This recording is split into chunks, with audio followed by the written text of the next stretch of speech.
નમસ્તે વિદ્યાર્થી મિત્રો, હું છું ડૉક્ટર દેવજી સોલંકી. આજે આપની સમક્ષ હું અર્વાચીન ગુજરાતી સાહિત્યના ઇતિહાસના સુધારક યુગ પછીના એવા સમર્થ સર્જક કે જેમણે એમની એક જ કૃતિ દ્વારા ગુજરાતી સાહિત્યને એ રૂડું કર્યું છે, એવા સર્જક કે જેને જગત સાક્ષર કહ્યા છે, કવિ શ્રી નાનાલાલે. તો એવા સર્જકની આજે મારે તમારી સાથે વાત કરવાની છે. એ સર્જકનું નામ છે ગોવર્ધનરામ માધવરામ ત્રિપાઠી. નડિયાદની એ સાક્ષર ભૂમિ અને એમના આ સર્જકની આજે સવિશેષ આપણે વાત કરવા જઈ રહ્યા છીએ. તો ચાલો અર્વાચીન ગુજરાતી સાહિત્યના પંડિત યુગના એ સમર્થ એવા સર્જકની આજે આપણે વાત કરીએ અને આ ઇતિહાસને તપાસીએ કે એમનું એ ગુજરાતી સાહિત્યના ઇતિહાસની અંદર એમનું શું યોગદાન રહ્યું છે. એવા એમના જીવન અને ઘડતરની સાથે એમના કવન અને સાહિત્ય સર્જનની વાત કરવાનો મારો અહીં ઉપક્રમ છે. તો ગોવિંદરામ માધવરાવ ત્રિપાઠી નડિયાદના એ સાક્ષરની આપણે વાત કરીએ. તો સૌપ્રથમ અર્વાચીન ગુજરાતી સાહિત્યનો ઇતિહાસ આપણે જોઈએ તો 1885થી 1915 જે યુગ રહ્યો છે એ રહ્યો છે પંડિત યુગ. આપણે અગાઉ કેટલાય સર્જકો જે છે, સુધારાના સેનાની જે છે, નર્મદની પણ આપણે વાત કરી ચૂક્યા છીએ, દલપતરામની પણ વાત કરી ચૂક્યા, નવલરામ જે છે, એમના પછીના કેટલાક ગૌણ સર્જકો જે છે, કેટલાક પારસી સાહિત્યકારો જે છે, એમની પણ આપણે વાત છેલ્લે કરી હતી. એમના પછીના એ પંડિત યુગ જે છે, એટલે કે 1885થી લઈને 1915 સુધીનો આ જે ગાળો છે સાહિત્યનો, એમને પંડિત યુગ તરીકે, સાક્ષર યુગ તરીકે, સમન્વય યુગ તરીકે અને એમને ગોવર્ધન યુગ પણ એ કહ્યો છે. એટલે કયો સમય? ઈસવીસન 1885થી લઈને 1915 સુધીનો. આ 1915 સુધીનો આ પંડિત યુગ છે અને ત્યાર પછી સાહિત્યમાં એ ગાંધી યુગના એ મંડાણ થાય છે. આપણે જે સર્જકનો અભ્યાસ કરવાના છે એ સર્જકનું નામ છે ગોવર્ધનરામ માધવરામ ત્રિપાઠી. એમનું પિતાનું નામ છે માધવરામ અને માતાનું નામ છે શિવકાશી. માતા શિવકાશીના કુખે નડિયાદની અંદર 20 ઓક્ટોબર 1955માં એમનો એ જન્મ થાય છે અને એમનું નિધન જે છે 1907માં થાય છે. તો 50 વર્ષની આજુબાજુનું આ જે સમય જે છે એ રહ્યો છે. હવે આ સર્જકને કેટલાક બિરુદ જે છે એ આપવામાં આવ્યા છે. એમાંના પંડિત યુગના પુરોધા, સાક્ષર શતમ, જગત સાક્ષર અને સાક્ષર વર્ય.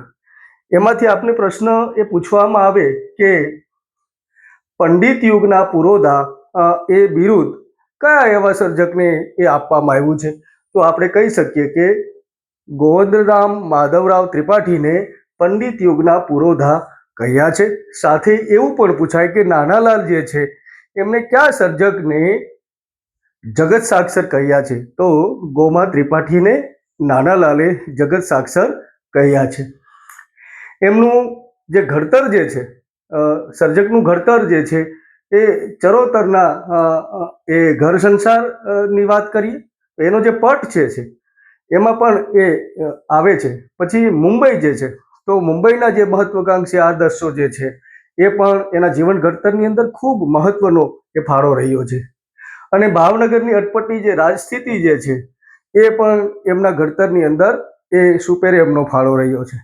આપણે જોઈએ તો ચરોતરનો પ્રદેશ એટલે કે મહી અને વાત્રક જે નદી જે છે, મહીસાગર જે છે, તો આ નદી જે છે એ નદીનો જે પટ છે, આખો જે હરિયાળી વિસ્તાર છે, જેવી રીતે અહીંયા લીલી નાગેર છે, કાઠિયાવાડ છે, એવી રીતે ત્યાંનો જે પ્રદેશ જે છે એ ચરોતરનો પ્રદેશ. અને સંસ્કૃત ભાષાની અંદર ચરુનો અર્થ થાય છે સુંદર. તો આવો રળિયામણો અને સુંદર પ્રદેશ જે છે અને ત્યાં નદી છે, દરિયો છે, પાણી છે અને દૂધ છે. કહેવાય છે કે ત્યાં ડુંગર નથી, પણ નદી છે, દરિયો છે, દૂધ અને પાણી છે અને ત્યાંના લોકો પણ એટલા હેતાળ છે, એટલા એ આધ્યાત્મિક જે છે. અને આવી ભૂમિ એટલે કે નડિયાદ જે છે એ નડિયાદની એ ભૂમિના આ સર્જક જે છે કે એમનું જે ઘડતર જે છે ચરોતરની જે ભૂમિ અને ત્યાંનું જે કુટુંબની જે સ્થિતિ છે એમની સાથે એમના એ પરિવાર સાથે એ ચરોતરમાં એનું તમામ ઘર સંસાર ચાલે છે. ત્યારબાદ મુંબઈ જે છે, મુંબઈમાં સર્જક જે છે શિક્ષણ લે છે. મુંબઈની પ્રખ્યાત એવી એલ્ફિન્સ્ટન કોલેજ જે છે એમાં એ BA નો અભ્યાસ જે છે એ ત્યાં કરે છે. ત્યારબાદ એમનું શિક્ષણ આપણે જોઈએ તો 1883માં તેઓ વકીલાતની પરીક્ષા એ પાસ કરે છે અને એના જીવનની અંદર એમના જે કાકા જે છે, જે અગાઉ આપણે એ સબ્જેક્ટનો આપણે ખૂબ સારી રીતે અભ્યાસ કરી ચૂક્યા છે, એ જે છે મનસુખરામ ત્રિપાઠી, જે એમના નજીકના કાકા થાય છે, આ એમના જીવન ઘડતરની અંદર ખૂબ જ મોટો ફાળો રહ્યો છે. મનસુખરામ ત્રિવેદી જે છે, ત્રિપાઠી જે છે, તો એમણે પણ સંસ્કૃત ભાષાના એ પ્રકાંડ પંડિત હતા. એટલે એમના સાહિત્યમાં સંસ્કૃત પ્રચુર એટલા બધા શબ્દો જે છે એ જોવા મળે છે. તો ગોમા ત્રિપાઠીના જીવન ઘડતરની અંદર મનસુખરામ ત્રિપાઠી એટલે કે એમના કાકા જે છે એમનો એ મહત્વનો રોલ રહ્યો છે, એ મહત્વનો એમનો ફાળો રહ્યો છે એના જીવન ઘડતરની અંદર. કાકા પાસેથી એમણે સંસ્કૃતનો અભ્યાસ કર્યો હતો. એમના કાકા તો સંસ્કૃતના એ પ્રખર પંડિત હતા. એમના સાહિત્ય સર્જનમાં પણ એ સંસ્કૃત ભાષા જે છે એના શબ્દો જે કેટલા એ પ્રવસતા હતા. તો આ સર્જક જે છે એ વકીલાતનો વ્યવસાય કરે છે. પછી એમને એવું થાય છે કે ભાઈ આ વકીલાતનો વ્યવસાય તો હવે આપણે કરવો નથી. તો શું કરે છે? તો કે નોકરી જે છે એ આપણે કરીએ પણ વકીલાત આપણે કરવી નથી. હવે વકીલાત કરીએ, આપણે નોકરી નથી કરવી. તો એમણે ભાવનગરની જે અટપટી રાજનીતિ એટલે કે એ સમયના ભાવનગરના શામળદાસ ગાંધી એ દિવાન હતા. તો એના એ સચિવ તરીકે, એમના સલાહકાર તરીકે ત્યાં એ નોકરી કરે છે ભાવનગરની અંદર. એના ભાવનગર સ્ટેટમાં એ નોકરી કરે છે. અને આગળ જોઈએ તો એમણે પ્રણ લીધું કે નોકરી નહીં, માત્ર મારે તો વકીલાત કરવી છે. અને 40મા વર્ષે વકીલાતનો વ્યવસાય પણ એ છોડી દે છે. અને પછી એમણે કીધું કે હવે તો મારે સાહિત્યની ઉપાસના કરવી છે. અને એ સાહિત્ય ઉપાસના દ્વારા એ વિદ્યા જે ઉપાસના છે એને પોતાનો સ્વધર્મ સમજે છે. એટલે માત્ર ને માત્ર હવે પછીનું જે કંઈ શેષ જીવન છે એ મારે વિદ્યા ઉપાસના માટે એને હું મારો સ્વધર્મ કરીશ. અને હવે જે કંઈ મારી પાસે સમય છે એમાં હું સાહિત્યનું સર્જન કરીશ. તો એમાં શું થાય છે કે એમનું ગુજરાતી સાહિત્યનું સર્જન જે આપણે મળ્યું છે એમાં મુખ્યત્વે શું છે તો કે રાષ્ટ્ર કલ્યાણની ભાવના છે. એમનું જે સાહિત્ય તમે વાંચો તો એમાં રાષ્ટ્રીય કલ્યાણની વાત કરી છે, મા ભૌમની વાત કરી છે, ભારતીય એકતાની વાત કરી છે. તો રાષ્ટ્રીય કલ્યાણની ભાવના છે, સંસ્કૃતિનું ચિંતન છે, સાથે ભારતીય સંસ્કૃતિ જે છે એનું એક ફિલોસોફી જે આપણે કહીએ છીએ તો એનું ચિંતન જે છે એ પણ એ રહ્યું છે. અને રાષ્ટ્ર કલ્યાણ છે, સાહિત્ય સર્જન અને ચિંતન, તો આ ત્રણેય જે બાબતો જે છે એ ત્રિવિધ જે બાબતો આપણે કહીએ તો આ ક્ષેત્ર જે છે ત્રણેય, એક તો સાહિત્ય, રાષ્ટ્ર કલ્યાણ અને સંસ્કૃતિ, આ ત્રણેય બાબતો એ આપણે ગોવર્ધનરામના એ સાહિત્યમાં આપણે જોઈ શકીએ છીએ. એટલે મુખ્યત્વે આ ત્રણેય ક્ષેત્ર જે છે એનો લાભ જે છે એ આપણે ગુજરાતી સાહિત્યને આ સર્જકનો આપણે લાભ થયો છે. હવે દિવાન તો એમના અંગત સેક્રેટરી હતા દિવાન સાથે, પણ એ પણ છોડી દે છે. અને પછીથી નડિયાદ છે એ નડિયાદને એ સ્થાયી થાય છે અને સર્જન સ્થળ તરીકે એ નડિયાદને પસંદ કરે છે આ સર્જક. એટલે હવે પછીનું જે કંઈ શેષ જીવન છે, વકીલાત પણ છોડી દે છે, નોકરી પણ છોડી દે છે.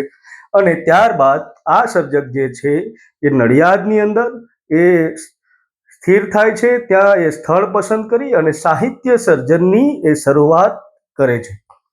જોઈએ તો એમની પાસેથી આપને આ જે સર્જક જે છે તો એમની પાસેથી આપને એક એવું અદ્ભુત સાહિત્યનું સર્જન થયું છે કે જેમને આપણે ગુજરાતી સાહિત્યનું ગૌરવંતુ ય શિખર જે છે એ પણ આપણે એ કહી શકીએ. એવી એક કૃતિ, એવી એક મહાનવલ કે જેને મહાકાવ્યનો પણ આપણે દરજ્જો આપી શકીએ. તો એ મહાનવલનું સાહિત્યનું સર્જન, એ મહાનવલનું નામ છે સરસ્વતી ચંદ્ર ભાગ 1 થી 4. આ સરસ્વતી ચંદ્ર ભાગ 1 થી 4 જે છે એ 1887 થી લઈને 1901, એટલે કે 14 વર્ષ જેટલું એનું લેખન કાર્ય થાય છે. વિચારો તો ખરી, એક કૃતિ જે છે એ 14 વર્ષ સુધી લખાય છે, અને એમાં પણ એક એક ભાગ જે છે એમાં પણ ભારતીય સંસ્કૃતિ છે. તો એનો પહેલો ભાગ જે છે, તો એનું જે પહેલા ભાગનું નામ રાખવામાં આવ્યું છે બુદ્ધિધનનો કારભાર, જે પ્રથમ ભાગ આપણને 1887માં મળે છે. અને આ બુદ્ધિધનનો કારભાર જે છે એ એક સ્નેહ કથા તરીકે ઉભરી આવી છે. પ્રણયની કથા છે, આગળ જોઈશું આપણે. તો પહેલો ભાગ છે એ બુદ્ધિધનનો કારભાર. કદાચ પ્રશ્ન પૂછી શકાય, જીપીએસસીમાં પણ પૂછી શકાય, અધ્યાપક સહાયકમાં પણ આવો પ્રશ્ન આવી શકે કે ભાઈ બુદ્ધિધનનો કારભાર જે છે આ જે છે સરસ્વતીચંદ્રનું કયું પ્રકરણ છે? તો એ પ્રકરણની અંદર એની મુખ્ય બાબત કઈ છે? તો એ છે સ્નેહ કથા. તો એ ક્યારે પ્રગટ થયો? તો કે 1887માં. ત્યારબાદ ગુણ સુંદરીનો કુટુંબજાળ, તો આ બીજો જે ભાગ છે એ પ્રગટ થાય છે 1892ની અંદર. તો એમાં મુખ્ય બાબત છે કુટુંબ કથા અને ઘર સંસાર. તો ઘર સંસારની વાત છે, કુટુંબ કથાની વાત છે. પહેલા ભાગમાં સ્નેહ કથાની વાત છે, જે આપણે પહેલો ભાગ 1887માં મળે છે અને બીજો ભાગ 1892માં. એવી રીતે ત્રીજો ભાગ જે છે એમાં એનું શીર્ષક આપવામાં આવ્યું છે રત્નનગરીનું રાજ્યતંત્ર, જે આપણે 1898માં આ ભાગ આપને મળે છે, સરસ્વતીચંદ્રનો ત્રીજો ભાગ. અને એમાં કઈ બાબત છે? તો કે રાજખટપટની પ્રપંચ કથા. જે રાજખટપટ આપણે કહીએ છીએ, રાજનીતિ કહીએ છીએ, રાજકારણ કહીએ છીએ, જેવા શબ્દો આપણે પ્રયોગીએ છીએ. તો રાજખટપટની જે કઈ પ્રપંચ, કાવા દાવાની જે કઈ કથાઓ જે છે એ આ ત્રીજા ભાગમાં, એટલે કે રત્નનગરીનું રાજ્યતંત્ર, એમની અંદર એ વાત કરવામાં આવી છે. ત્યારબાદ સરસ્વતીચંદ્ર જે છે નવલકથા છે, મહાનવલ છે, એમનો ચોથો ભાગ એટલે સરસ્વતીચંદ્રનું મનોરાજ્ય અને પૂર્ણાહતિ. તો આ સરસ્વતીચંદ્ર જે છે એનું મનોરાજ્ય, એના મનની જે કઈ સ્થિતિ જે છે એમની વાત કરવામાં આવી છે, અને પૂર્ણાહુતિ. તો તમે જુઓ 1901માં આપણે છેલ્લો એમનો ચોથો ભાગ મળે છે. એમાં શું બાબત છે કે સાધુજનોનો પંચમહાયજ્ઞ. તો અહીંયા આપણે જોઈએ કે 4 ભાગની અંદર સ્નેહ કથાથી લઈને, આમ તો આપણે 4 બુદ્ધના પણ આપણે 4 આદર્શો આપણે ગણીએ છીએ કે મૈત્રી, કરુણા, મૃદુતા અને ઉપેક્ષા. આ 4 બાબતો આ નવલકથાની અંદર પણ આપણે જોવા મળે છે. સાથે ભારતીય સંસ્કૃતિ અને પરંપરાની વાત, પાશ્ચાત્ય સંસ્કૃતિ જે છે એની પણ વાત આ કથાની અંદર થયેલી છે. આ કથાની અંદર એવા સુંદર પાત્રો જે છે એ આપણી સામે આવે છે, અને એની મનસ્થિતિ અને ભારતીય સંસ્કૃતિ એમના એક એક સંવાદની અંદર એ ઝળકે છે. આપણે જોઈ શકીએ છીએ કે આ ભારતીય સંસ્કૃતિ જે છે એ પાત્રોના મુખેથી એ બધા સંવાદો થાય છે. એટલે સુંદર કથા છે. અને આ પાત્રો ક્યાં છે? તો કે એમાંના પાત્ર જે છે એ છે કે લક્ષ્મીનંદન. ખૂબ ગર્ભ શ્રીમંત છે, ધનવાન છે, સુખી કુટુંબ છે. એ મુખ્ય જે છે એ સરસ્વતીચંદ્રના પિતા છે લક્ષ્મીનંદન, અને આ કથાનો નાયક જે છે એ છે સરસ્વતીચંદ્ર. પોતે MA અને LLB થયેલો છે, અને વકીલ તરીકે જે છે એ પ્રેક્ટિસ પણ કરે છે. અને શું થાય છે કે એમની અપર માતા જે છે અને પિતા જે છે એ એમને કેટલોક ઠપકો આપે છે અને કઠોર વચન કહે છે, અને સરસ્વતીચંદ્રને લાગી આવે છે. પણ એ લાગી આવે છે એ પૂર્વે સરસ્વતી જે ચંદ્ર છે એમની સગાઈ જે છે એ રત્નનગરી જે છે એના જે પ્રધાન જે છે વિદ્યા ચતુર, જો નામ કેવા છે વિદ્યા ચતુર, તો એમની જે દીકરી જે છે એની મોટી દીકરી જે છે કુમુદ સુંદરી જે છે એમની સાથે એમની સગાઈ કરવામાં આવે છે. અને આ કુમુદ સુંદરી સાથે સગાઈ થઈ જાય પણ અપર માતા અને એમના પિતાશ્રી દ્વારા સરસ્વતીચંદ્રને કેટલોક ઠપકો આપવામાં આવે છે, કટુ વચન કહેવામાં આવે છે, અને એક પત્ર લખી અને સરસ્વતીચંદ્ર કુમુદને ત્યાં એ પત્ર મોકલાવે છે અને સગાઈ છે એ ફોક કરી દે છે, સગાઈ તોડી નાખે છે. પછીની સ્થિતિ શું થાય છે કે આ કુમુદસુંદરી જે છે એમના લગ્ન જે છે એ બુદ્ધિધન જે છે, કારભારી જે છે, એમની પુત્ર જે છે પ્રમાદધન, એમની સાથે એ લગ્ન કરી દેવામાં આવે છે. તો આ પ્રભાતધન જે છે એ ખૂબ જે છે એ આળસુ છે, શક્કી છે, અને અવારનવાર એ કુમુદસુંદરી સાથે પણ એના ઝઘડા થાય છે અને એનો સંસાર ચાલે છે ધીમે ધીમે. અને ક્યાં તો કે સુવર્ણપુર, અને સરસ્વતીચંદ્ર જે છે એ નવીનચંદ્ર નામ ધારણ કરી અને જ્યાં કુમુદસુંદરીના લગ્ન થયા છે ત્યાં નવીનચંદ્ર એ પોતે ત્યાં પહોંચે છે. અને કારભારી જે બુદ્ધિધન જે છે એમને એના નિવાસ સ્થાને ત્યાં રહે છે. અને બને છે એવું કે કેટલાક બારવટિયા જે છે ત્યાંથી તો કુમુદસુંદરી એમને કહી દે છે કે હવે સરસ્વતીચંદ્ર આપ અહીંથી ચાલ્યા જાઓ, અને એ ચાલ્યો જાય છે અને ત્યાં એમને બારવટિયા જે છે એ લૂંટી લે છે અને એમને ફેંકી દે છે રસ્તામાં. અને ત્યાંથી સુંદરગીરીના એ મઠના કેટલાક જે સાધુ જે છે એ ત્યાંથી પસાર થાય છે અને આમને સરસ્વતીચંદ્રને એ ત્યાં લઈ જાય છે મઠમાં. અને અહીંયા બીજી એક ઘટના પણ સાથે બને છે કે આ સાધુની મંડળી એને રસ્તામાંથી સરસ્વતીચંદ્રને ત્યાં એના મઠમાં લઈ જાય છે સુંદરગીરીમાં. અને અહીંયા કુમુદ જે છે એ પણ સુભદ્રા નદી છે એમાં એ તણાઈ જાય છે. અને ત્યાં સુંદરગીરીની ચંદ્રાવલી મૈયા નામની જે સાધ્વી છે એ એમને ઉગારી લે છે અને એમનું નવું નામ આપવામાં આવે છે મધુરી મૈયા. તો આ કથા તમે જુઓ ક્યાંથી ક્યાં એ આગળ વધે છે, સ્ટેપ બાય સ્ટેપ આગળ વધે છે. અને એ સુંદરગીરી જે છે એના પર્વતો જે છે ત્યાં મઠ છે, ત્યાં સૌ પ્રથમ એ સરસ્વતીચંદ્ર જે છે એમની અને કુમુદ જે છે સુંદરી જે છે કે જે મધુરી મૈયા તરીકે ઓળખાય છે એમની ત્યાં એ મુલાકાત થાય છે પ્રથમ વખત. અને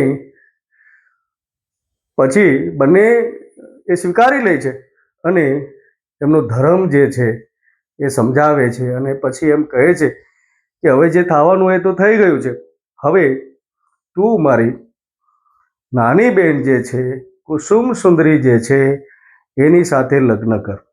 અને તમે જુઓ આ કથા ક્યાં આગળ વધે છે. તો અહીંયા ગોમા ત્રિપાઠી કુમુદ સાથે પણ લગ્ન કરાવી શક્યા હોત, છતાં એ કરી શક્યા નથી. પ્રમાદધન તો એનું મૃત્યુ થઈ જાય છે. જો વિધવા વિવાહનો પ્રશ્ન છે એ સમયમાં, છતાં એ કુમુદસુંદરી સાથે એમના લગ્ન કરાવી શક્યા નથી. તો કુસુમ સાથે એમની નાની બહેન છે એની સાથે એ લગ્ન કરવાનું કુમુદસુંદરીના મુખે કહે છે. જોઈએ તો પેલો ભાગ જે છે એમાં લોક કલ્યાણની ભાવના છે, પોતાના જમાનાના પ્રાણ પ્રશ્નો છે, અને પૂર્વ અને પશ્ચિમની જે કંઈ જીવન રીતિ જે છે એ જીવન રીતિ તરીકે પણ એ આ કથાની અંદર કેટલીક બાબતો એવી લેખકે રજૂ કરી છે. સ્નેહ કથા છે, સમાજની વાત છે, રાજ્ય છે, ધર્મ છે અને સંસ્કૃતિ છે. તો આ કથાની અંદર આટલી બાબતો જે છે એ મુખ્યત્વે ગોમા ત્રિપાઠીએ રજૂ કરી છે પાત્રોના સંવાદો દ્વારા કે કેવા વિચારો દ્વારા. જગત કાદંબરીઓમાંની એક કથા પણ આ સરસ્વતીચંદ્ર નવલકથાને કહેવામાં આવે છે કે જગત કાદંબરીમાંની એક કથા એટલે કે સરસ્વતીચંદ્ર. આકાર ગ્રંથ તરીકે પણ એ ઓળખવામાં આવે છે કે ભાઈ ગુજરાતી સાહિત્યના કયા એવા ગ્રંથને આકાર ગ્રંથ એવું નામ વિધાન મળેલું છે, તો એ છે સરસ્વતી ચંદ્ર ભાગ 1 થી 4. પંડિત યુગનું મહાકાવ્ય. તો પંડિત યુગનું મહાકાવ્ય કયું છે? તો આપણે કહી શકીએ કે સરસ્વતી ચંદ્ર એ પંડિત યુગનું એ મહાકાવ્ય રહ્યું છે.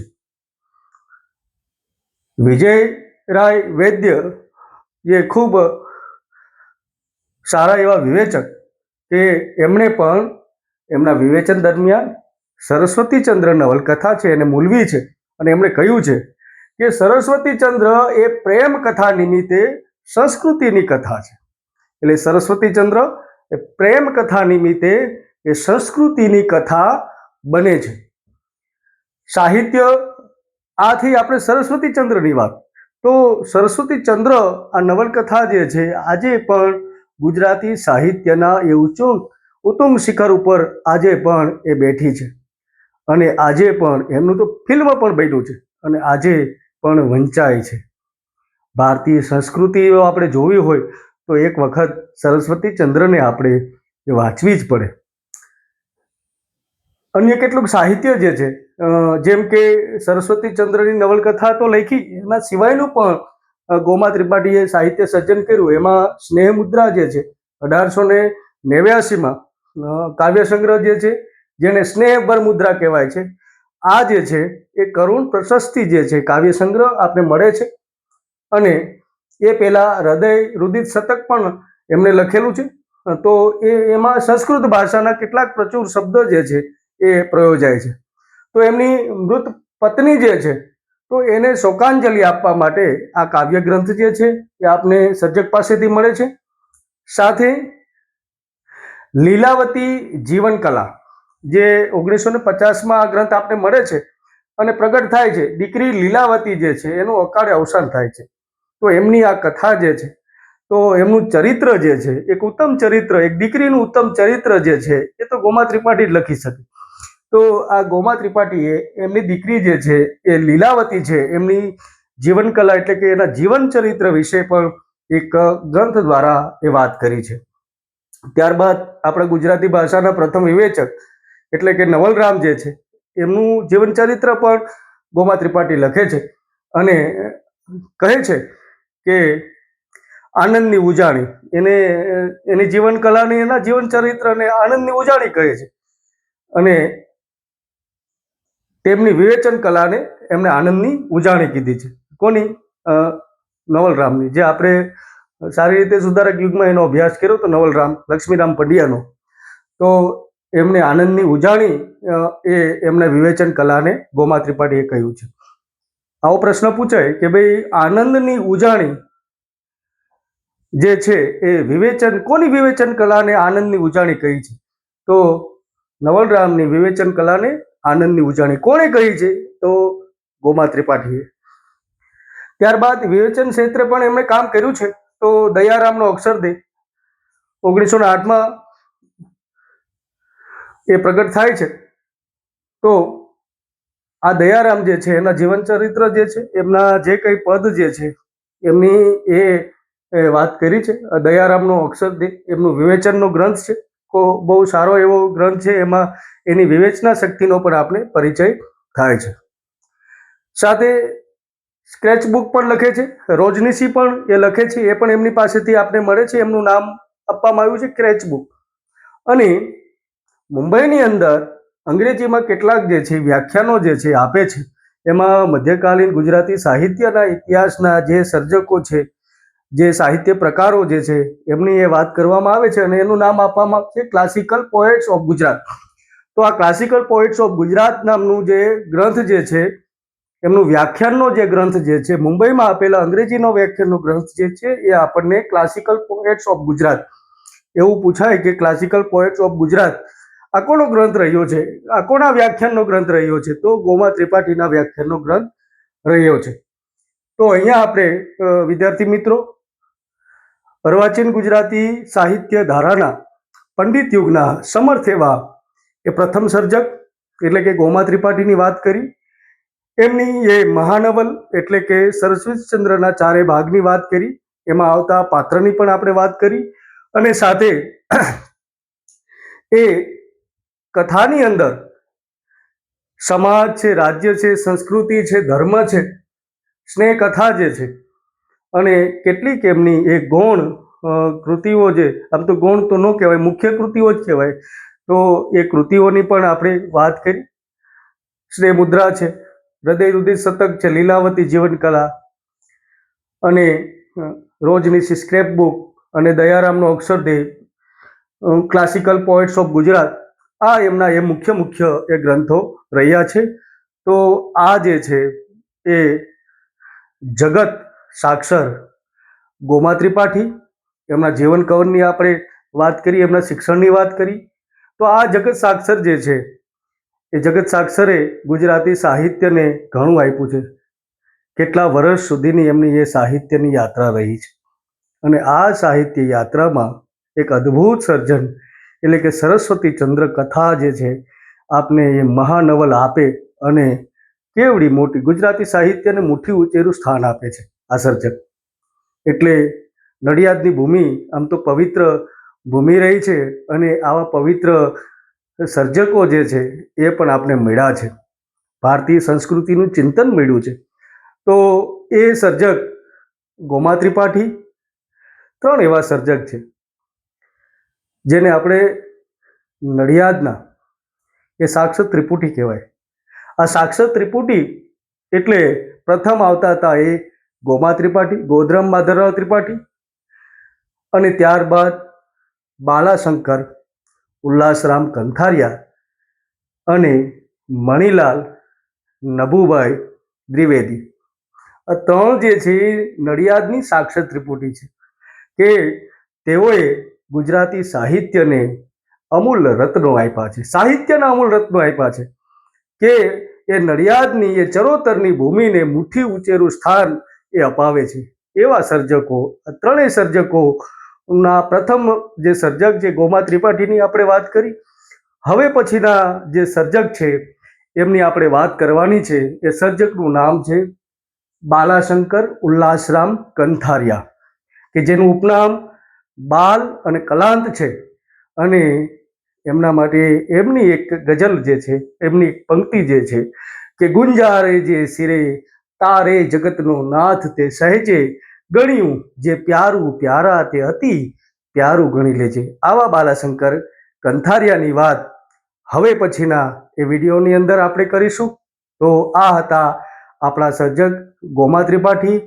આપ સર મને સારી રીતે સાંભળજો, મોટિવેશન આપજો, મારા વિડીયોને શેર કરજો, લાઈક કરજો, સબસ્ક્રાઈબ કરજો. ધન્યવાદ.